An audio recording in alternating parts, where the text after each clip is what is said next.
Bem, a gente vai ver agora qual que é o efeito dessas estratégias todas de colisão, de tratamento de colisão, como é que eles têm, como é que eles, o que realmente acontece quando você está fazendo isso, certo? Nós vamos ver que na verdade, bem, você pode até tentar ser sofisticado no processo de como lidar, de como fazer o endereçamento tentando evitar a colisão. Mas na prática, você sempre vai ter colisões e você tem que conseguir achar alguma maneira para diminuir a probabilidade de que essas colisões aconteçam de forma intencional, digamos assim. Eu acho que esse daí é a grande coisa de um hashing que você tem que pensar na hora que você está programando. Tá, colisão vai acontecer, você vai ter que achar um jeito de tratar, mas espera-se que as colisões aconteçam de uma forma assim, aleatória. Então, qual é a chance de você ter uma colisão? Ela vai ser como se você estivesse jogando um dado, uma moeda, sabe, alguma coisa assim. Só que o problema é que você pode ter algumas situações onde as colisões elas podem não ser aleatórias, elas podem ser feitas de propósito e você não quer que isso aí aconteça, tá bom? Então vamos lá. O que nós temos aqui? Esse é um códigozinho simples que eu fiz e aí eu vou mostrar como é que o código roda só para vocês entenderem o que vai acontecer aqui. Bem, primeiro tratamento de colisão que a gente vai fazer é o tratamento de colisão por endereçamento aberto. Vamos colocar aqui linear. Opa, linear. Esse cara tem a capacidade aqui, a capacidade dele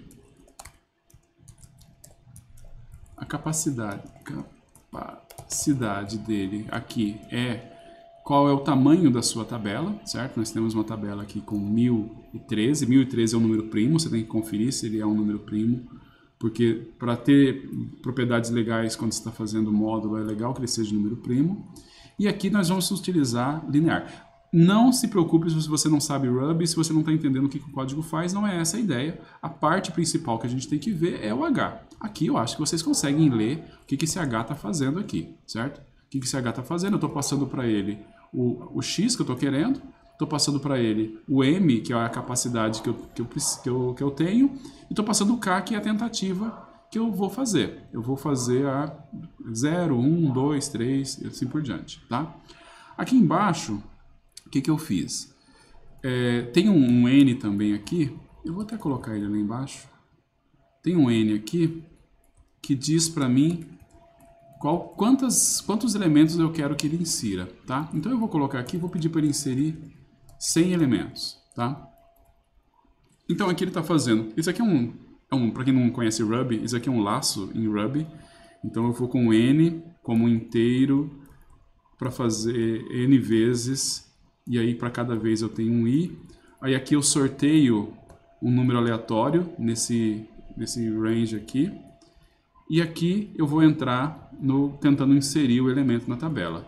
Então eu entro num laço infinito, eu vou achar a posição da tabela, eu incremento o K se for o caso, e aí eu verifico se essa tabela está ok. Basicamente aqui é a implementação da hashing, tá? De propósito a gente está fazendo isso porque vocês vão fazer a implementação depois em C disso daqui. E aí, bem, não tem tanta diferença disso daqui então, mas pelo menos você não vai conseguir fazer simplesmente a cópia. O que nós temos agora? Ele vai fazer o seguinte, ele vai então inserir o elemento X, que eu sorteei ali em cima, ele vai inserir o elemento X na posição P da tabela, e aí eu vou contar quantas colisões teve. Quantas colisões teve foi K vezes, foi quantas vezes eu tive que usar a hashing para poder achar a posição dele. E aí eu imprimo essas coisas, eu imprimo qual é o passo que eu tô, deixa eu colocar aqui. Qual é o passo que eu tô, eu imprimo quantas colisões eu já tive, eu imprimo quantas colisões eu tive dessa vez, eu imprimo a quantidade de vezes que eu tive que acessar, eu imprimo qual é o máximo de colisões que eu tive até agora, e eu imprimo também qual é a razão entre o número de colisões que eu tive até agora e o número de elementos que eu inseri, tá? Então, quando eu rodo isso daqui, eu estou rodando para 100, ele me dá esse resultado aqui, ó. Então o que a gente vê? Olha, ele está no passo 1. Bem, O número que ele está inserindo não é relevante, eu posso imprimir o número aqui também, mas não é tão importante assim. Mas eu consigo ver que para inserir o passo 1 não deu nenhuma colisão. Foi uma tentativa. Então, no total de tentativas para inserir um elemento foi 1. O máximo de colisões é 0. Então, eu tenho aqui uma razão de...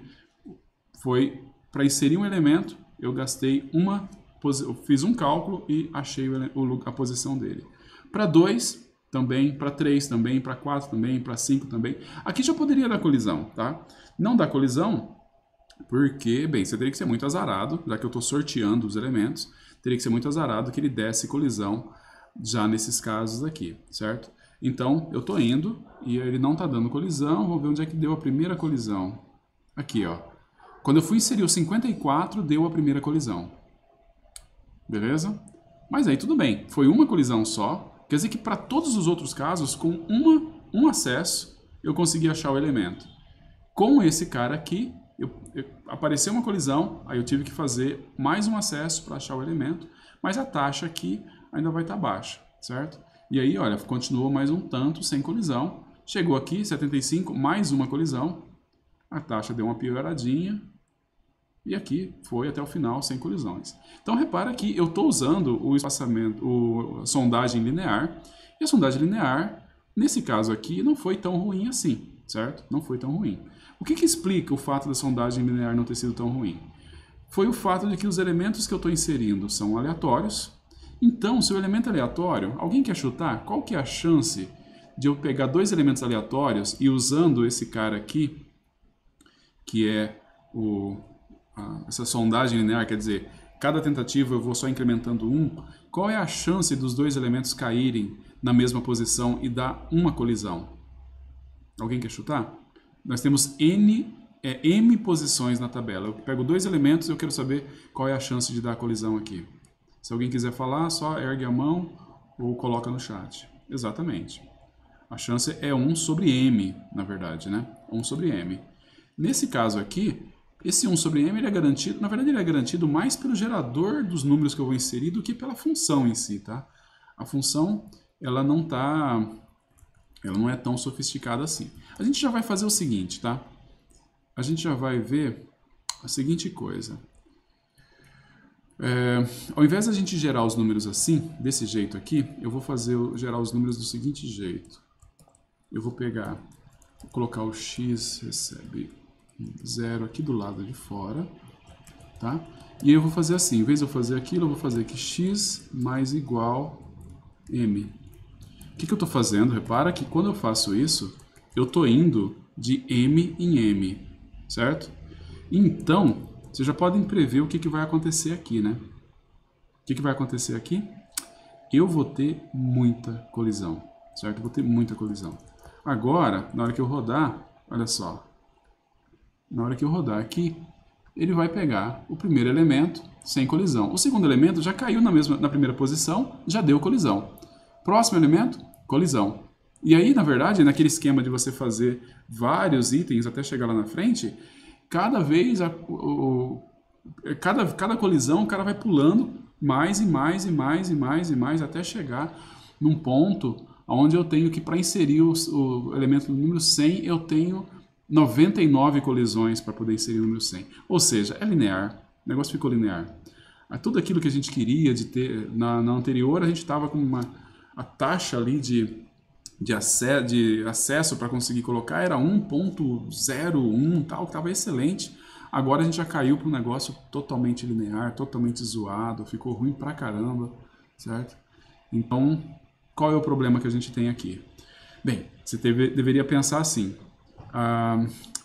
ele funcionou muito bem da outra vez, mas mais pelo mérito do gerador de números. O gerador de números gerava os números espaçados bonitinhos. Se você tem uma situação onde os números realmente vêm espaçados, eles são realmente números aleatórios, na boa, o linear vai funcionar. Só que você tem algumas situações onde não vai ser assim. Por exemplo, você não sabe como é que é o gerador de números USP. Os números USP eu não sei como são gerados. Eu não posso dizer que os números USP não tem algum esquema que ele vai ter colisão em cima de um determinado ponto. Eu não consigo saber isso, certo? Então, você tem que começar a pensar se não seria legal fazer alguma coisa mais sofisticada. E outra coisa também, tem um outro cenário onde é muito perigoso você usar alguma coisa desse tipo. Vocês conseguem imaginar qual que seria esse cenário?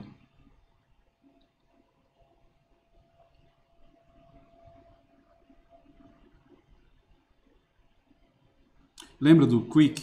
A gente falou sobre o Quick, melhor caso, caso médio e tudo mais. Mas aí a gente tem um problema com o Quick. Qual que seria o problema do Quick?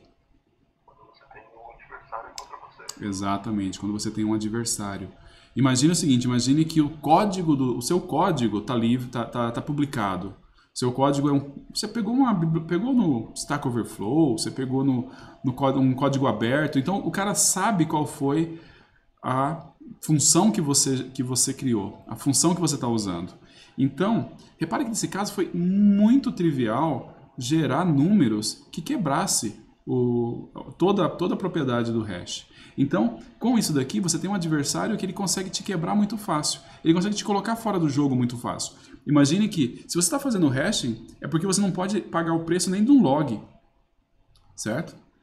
Se você não está fazendo um hash, você não quer pagar o preço nem sequer do log. Você acha que log é demais, eu quero uma coisa mais eficiente que log, eu estou disposto a pagar um pouco mais de espaço para ter melhor que log. Então essa daí deve ser uma função muito, muito, muito especial, muito importante. E aí você deixou que o cara quebrasse as suas pernas e fizesse o negócio ficar linear. E se ele está linear, ele consegue te colocar fora do jogo. Por exemplo, ele consegue fazer com que um site que deveria dar o resultado da eleição fique demorando pra caramba para dar o resultado, com alguma coisa desse tipo, tá bom? A Suzana perguntou se isso aqui seria o pior caso. Sim, isso aqui, nesse caso da sondagem linear, é o pior caso. Eu consigo fazer com que tenha colisão toda vez. Sempre tenha colisão, tá bom? Vamos lá. Vamos voltar aqui. Vamos pegar, ao invés de pegar esse daqui do pior caso, vamos voltar para o caso aleatório. A gente vai ver o seguinte, nós estamos fazendo 100 inserções, tá? 100 inserções dá mais ou menos 10% do tamanho da tabela. Esse 10%, quer dizer, a quantidade de elementos que você tem dividido pelo tamanho da tabela, te dá aproximadamente a carga que você tem na tabela. Uma coisa que é importante de observar. Agora, a chance de eu pegar um elemento e ele ter colisão é de 10%. Então, cada elemento que você coloca na tabela, deu colisão ou não deu colisão, ele aumenta a chance de que da próxima vez que você colocar um elemento, você tenha colisão, certo? E aí vai chegar num ponto que vai começar a ter colisão muito frequente. Então, a outra coisa que a gente tem que ver, a carga da tabela, quer dizer, quantos elementos eu já tenho na tabela, é muito determinante para te dizer se você tem colisão ou não. E sobre isso daí, a gente não tem lá muito controle. Se você tem uma tabela que está com uma carga alta, vai dar colisão. Não tem muito o que você fazer, não tem o que você escolher. Por mais que você implemente a função hashing mais bonitinha, mais bem pensada, começou a ficar com muita carga, a tua tabela vai dar muita colisão e você vai deteriorar. Vamos pegar, por exemplo, aqui a gente vai colocar, sei lá, vou colocar 600. 600 dá uma carga de 60% que certamente você fez uma péssima escolha em fazer um hashing se você tem uma carga de 60%, tá? Vamos ver o que acontece aqui, ó. No final, a gente já teve um cara que teve 14 colisões para achar a posição. E a gente tá com essa daqui é a taxa de... Você está com 70% de... Para você inserir esses caras, você teve um esforço adicional de 76%, tá? Então, aqui a gente já consegue ver também mais ou menos quando que acontece essa carga. Repara que por aqui, ó, ainda estamos bem, olha, até no 100, no 200, ó, 200 ainda tá ok, máximo 2, agora já apareceu um máximo 4 aqui, certo? Mas ainda assim, volta para 0, tem vários caras com 0, chega no 200, ainda tem uns caras com 0, uns caras com 1, certo? Mas aqui, ó, quando chega no 300, cara, aí é um negócio, ó, 5, 6, sabe? Aí você já começa a ter colisão demais e aí é a hora de você repensar a sua estratégia, entendeu? Repensar se... Bem, o que a gente poderia fazer nesse caso aqui? Esse repensar a estratégia? Bem, primeira coisa, será que não é o caso da gente voltar para uma outra estrutura que não é hashing, que garante pelo menos log? Talvez seja o caso. Outra opção, que também é relativamente simples. Você acha que aconteceu isso você começou a aumentar a carga, começou a aumentar a colisão, mas de uma forma natural. É simplesmente porque você estava prevendo que ia ter em torno de, sei lá, 200 elementos, e aí apareceram 500. E aí você começou a ter uma carga muito alta, começou a ter muita colisão. Então, na verdade, o tamanho da sua tabela está errado. Você deveria ter uma tabela maior. Então, quando você tem uma tabela maior, o que a gente pode fazer? A gente pode fazer o que se chama de rehash. Rehash. O que é o rehash? Você cria uma outra hash, copia os elementos da hash maior, com tamanho maior, um M maior, copia os elementos da tabela antiga na tabela nova e bola para frente, certo? O rehashing é custoso, ele é caro de se fazer, você tem que olhar toda a tabela, pegar todos os elementos, colocar todos os elementos na próxima tabela, mas resolve o problema da carga. Você volta a ter aquela situação bonitinha, onde você não tem quase colisão porque a carga está baixa, tá? Então, é outra decisão que você tem que tomar.